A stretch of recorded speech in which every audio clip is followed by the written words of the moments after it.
અમદાવાદના નિકોલ વિસ્તારમાં લોકોને ગરમીથી રાહત આપવા માટે એક વેપારીએ નવતર પ્રયોગ છે તે કર્યો છે. નિકોલ વિસ્તારના સરદાર ચોક રોડ પર રસ્તા ઉપર સ્પ્રિંકલર છે તે લગાવવામાં આવ્યા છે. સ્પ્રિંકલરની મદદથી જે પાણીનું ફોગિંગ છે તે રસ્તા ઉપર કરવામાં આવી રહ્યું છે, જેના કારણે રસ્તા ઉપરથી જે વાહન ચાલકો બપોરે પસાર થાય છે તેમને ઠંડકનો અહેસાસ થાય છે. વેપારી છે જિજ્ઞેશભાઈ સાવજ, તેમણે આ પ્રયોગ છે તે કર્યો છે. આપણે તેમની સાથે વાતચીત કરીશું. જિજ્ઞેશભાઈ, રસ્તા ઉપર સ્પ્રિંકલર લગાવે છે, ક્યાંથી આ વિચાર આવ્યો તમને? આ કોવિડમાં જે સેનિટાઈઝરમાં જે નોઝલો વપરાતી હતી ને એ નોઝલો અમને એવું લાગ્યું કે આપણે ફોકર કરી કે યુઝ કરીએ અને લોકોને રાહત આપીએ, ઠંડકમાં રાહત થાય, કારણ કે 35% રાહત થાય છે ગરમીથી.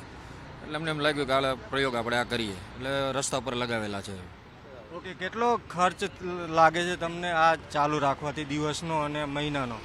મહિનાનો ખર્ચો ગણો તો તમે 10,000 જેવો ખર્ચો લાગે છે મારો, પણ એ આપણું લોકોને 60% આપણે ચાલે છે.